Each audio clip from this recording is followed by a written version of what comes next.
لقد كان لكم في رسول الله أسوة حسنة. بڑی پکی بات ہے، رسول اللہ صلی اللہ علیہ وسلم کی حیات طیبہ، آپ کی زندگی، آپ کا بیٹھنا، آپ کا اٹھنا، آپ کا عبادت کرنا، آپ کا کلام کرنا، آپ کی خوشی اور آپ کی غمی، آپ کی تجارتیں اور آپ کا رہن سہن، آپ کا سچ اور آپ کے قول و اقرار، یہ سب کے سب کیا ہے؟ اسوۃ حسنہ، تمہارے لیے بہترین نمونہ ہے۔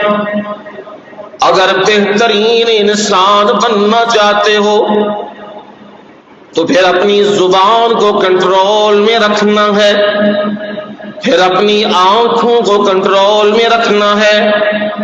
رسول اللہ صلی اللہ علیہ وسلم نے فرمایا ما بین لحییہ وما بین فخذیہ ازمن لہ الجنہ، جو بندہ مجھے دو جبڑوں کے درمیان زبان اور دو رانوں کے درمیان شرمگاہ، اس کی ضمانت دے دے مجھ محمد صلی اللہ علیہ وسلم کو، وہ مجھ سے ضمانت لے لے، میں اسے جنت کی ضمانت دیتا ہوں۔ اپنی شرمگاہ کو بچا لے، جہاں میرے رب نے اسے حرام کیا ہے ان جگہوں پہ اسے استعمال نہیں کرنا، اور زبان اسے بے حیائیوں پہ، گالیوں پہ، فتن و فساد پہ، اس پہ استعمال نہ کرنا۔ فرمایا جس نے کنٹرول کر لیا وہ بندہ مجھ سے ضمانت لے لے، میں اسے جنت کی ضمانت دے رہا ہوں۔ اور آنکھوں کی بات آ گئی، جو آج معاشرے میں سب سے زیادہ بے حیائی کا سبب ہے۔ آنکھیں غیر محرموں پہ پڑ رہی ہیں۔ آج عورتیں اور مرد، ان کی نظریں پاک نہیں، محفوظ نہیں۔ رسول اللہ صلی اللہ علیہ وسلم نے فرمایا پہلی نظر اگر کسی پہ پڑ گئی، وہ پہلی نظر، تو فرمایا اللہ تعالیٰ اس کا محاسبہ نہیں کرے گا، معاف کر دے گا۔ اور دوبارہ نظر ڈالی، ارادتاً نظر ڈال لی، تو فرمایا اس کا محاسبہ کیا جائے گا۔ اب نظر سے سارے کام شروع ہوئے، نظر غلط استعمال کی ہے تو نظر نے آگے الارم دیا ہے، دماغ کو دیا ہے، دماغ میں وہ الارم دل کو دیا ہے، اور دل نے الارم پورے اعضاء، ہاتھ پاؤں کو دیا ہے۔ اور پھر بے حیائی بھی، بدکاری بھی، آوارگی بھی سب یہاں سے شروع ہوئی۔ اس لیے پروردگار نے آداب سکھا دیے، قُل لِّلْمُؤْمِنِينَ يَغُضُّوا مِنْ أَبْصَارِهِمْ وَيَحْفَظُوا فُرُوجَهُمْ ذَلِكَ أَزْكَىٰ لَهُمْ إِنَّ اللَّهَ خَبِيرٌ بِمَا يَصْنَعُونَ۔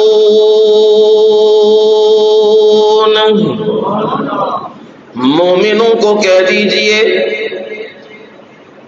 کیا کریں وہ، یغضوا من ابصارہم، وہ اپنی نگاہوں کو پست رکھیں، نیچا رکھیں، ویحفظوا فروجہم، اور اپنی شرمگاہوں کی حفاظت کریں۔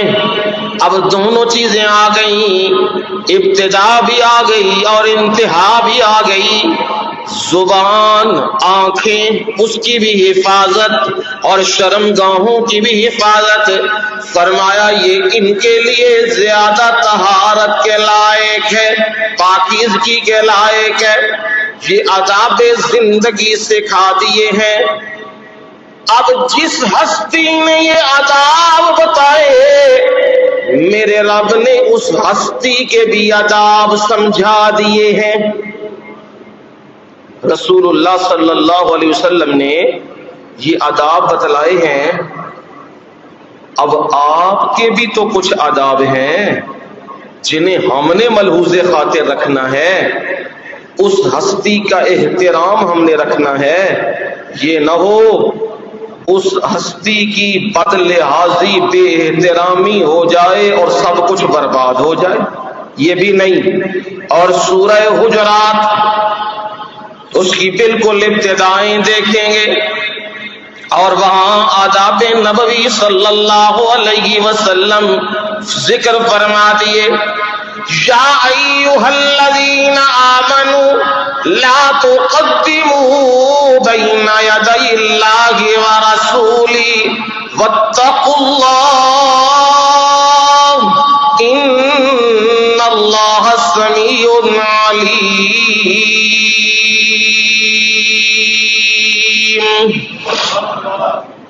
اہل ایمان، لا تقدموا بین یدی اللہ، اللہ تعالی اور اس کے رسول سے آگے مت بڑھو۔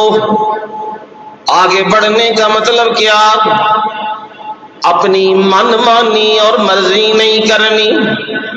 میرا دل کرے تو میں نماز پڑھوں، میرا دل نہ کرے تو نہیں، میں انکار کر دوں نماز ہے ہی کوئی نہیں، روزہ ہے ہی کوئی نہیں، حج تو پیسوں کا ضیاع ہے اور قربانی یہ تو پیسے برباد کرنے ہیں۔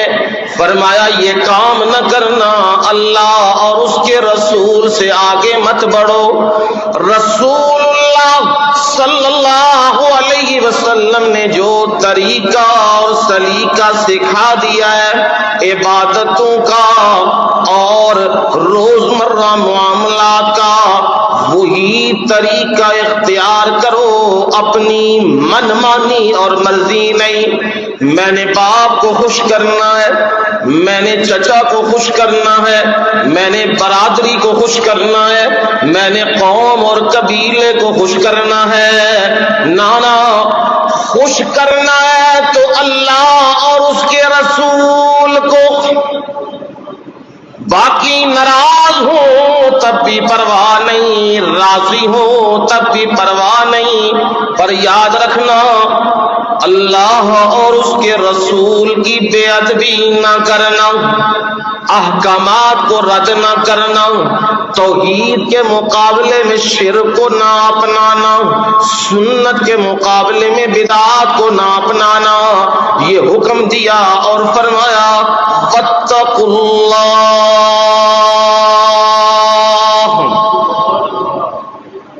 اللہ سے ڈرو۔ لوگ تمہیں دنیا کی آر دلائیں گے، لوگ کیا کہیں گے، برادری کیا کہے گی اور ہمسائے کیا کہیں گے، میرے دوست کیا کہیں گے، میری برادری اور میرے لوگ کیا کہیں گے۔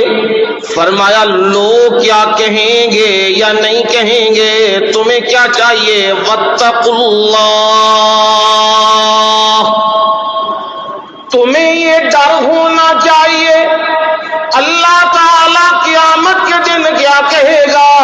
او میرے بندے، میں نے قرآن بھی بھیجا اور میں نے نبی صلی اللہ علیہ وسلم کو بھی بھیجا، تو نے کیوں ان دونوں کو قرآن کو بھی چھوڑا اور تو نے رسول اللہ صلی اللہ علیہ وسلم سے بھی غداری کی لوگوں کی خاطر؟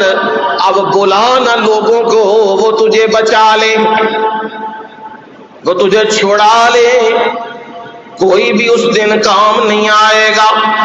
اس لیے اللہ سے ڈرو، جب بھی غلط کام کرنے لگو، رسول اللہ کی مخالفت کرنے لگو تو رب کا ڈر ہونا چاہیے۔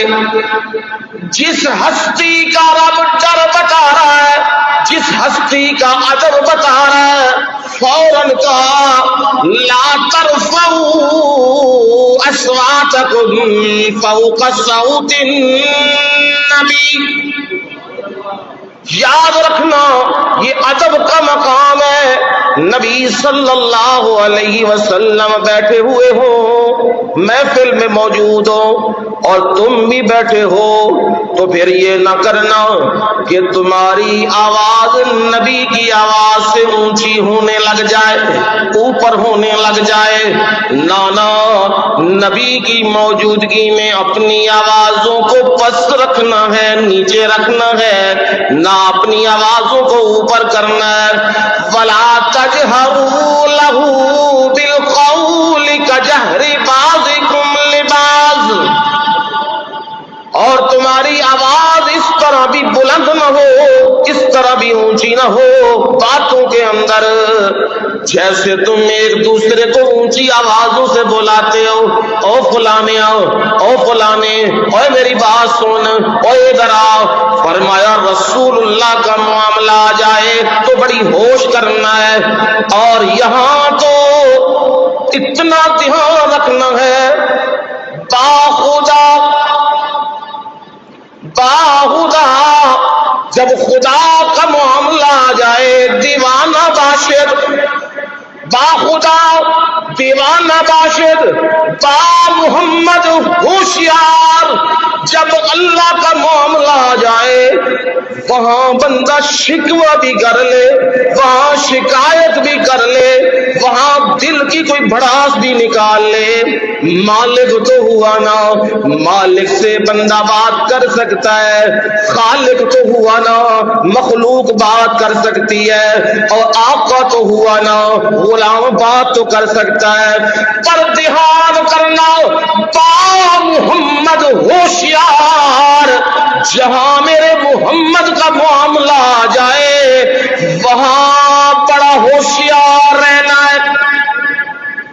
وہاں آوازیں اونچی ہوتی گئیں، وہاں آواز بلند ہوتی گئی، پھر سمجھ لو اعمال کا کیا نکلے گا جنازہ. ان تحبط اعمالکم وانتم لا تشعرون.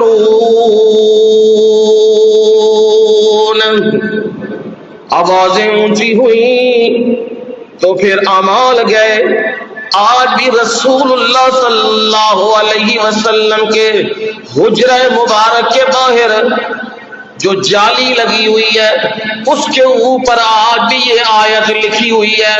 وہاں جاؤ تو یہ آیت پڑھو، یا ایھا الذین آمنوا لا ترفعوا اصواتکم فوق صوت النبی ولا تجهروا له بالقول كجهر بعضكم لبعض ان تحبط اعمالكم وانتم لا تشعرون.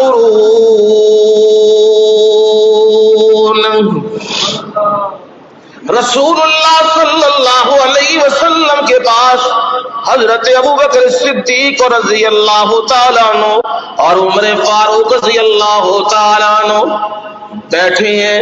ایک معاملہ آیا ہے عمارت کا، فلانے کو امیر بنایا جائے. وہ کہہ رہے ہیں نہیں، فلانے کو امیر بنایا جائے. باتیں آوازیں اونچی ہونے لگ گئیں تو قرآن کی ان آیات کا نزول ہوا. یاد رکھنا نبی کا ادب یہ ہے جب نبی موجود ہوں تو پھر آواز تو اوپر نہیں ہونے دینا، کیا رکھنا ہے؟ نیچے. بدبخت ہیں وہ لوگ جو آج روضہ رسول پہ جا کے اور وہاں ہوٹنگ کر رہے ہیں. یہ بھی خیر سے مہربانی ہمارے پاکستانیوں کے حصے میں آئی ہے. سیاست کا جا کے جنازہ وہاں بھی نکالا ہے انہوں نے، ایک دوسرے پہ ہوٹنگ کر رہے ہیں، برا بھلا کہہ رہے ہیں. وہاں تو کوئی بھی ہو آواز نہیں اونچی ہونی چاہیے. مفسرین کہتے ہیں جس طرح رسول اللہ صلی اللہ علیہ وسلم کا زندگی میں ادب تھا نا، اس سے زیادہ ادب ہے رسول اللہ صلی اللہ علیہ وسلم کے دنیا سے رخصت ہو جانے کے بعد۔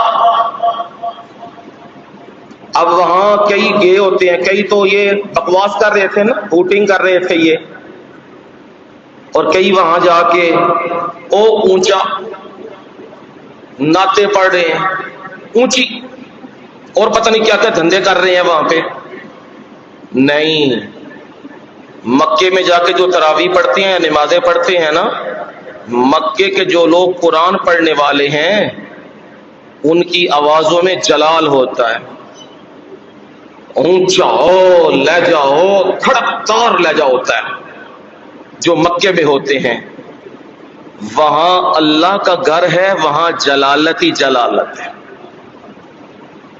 جب مدینہ منورہ جاؤ نا تو وہاں نماز پڑھو ان ائمہ کے پیچھے تو جلال نہیں ہوتا، جمال ہوتا ہے۔ اذان بھی وہ دیں گے، کڑک کی نہیں اذان ہوگی، اذان بھی بڑے دھیمے لہجے میں دیں گے، اور جب نماز پڑھائیں گے نا، قرآن پڑھیں گے، وہ بھی دھیمے لہجے میں پڑھیں گے۔ کیوں یہ کرتے ہیں؟ اس لیے یہ کرتے ہیں یہاں ادب کا مقام ہے، کہیں بے ادبی ہو گئی تو اعمال کیا ہو جائیں گے؟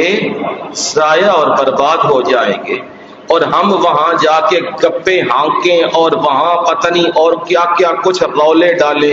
یہ 12 ربیع الاول آتی ہے تو یہاں سے بھی گئے ہوتے ہیں، اور وہاں جا کے کوئی کیا رولے ڈال رہا ہے، کوئی کیا رولے ڈال رہا ہے، خوش ہو رہے ہیں کہ ہم جی بڑی عبادت کا کام کر رہے ہیں۔ اور نہیں، سیکھنا ہے تو صحابہ سے سیکھو۔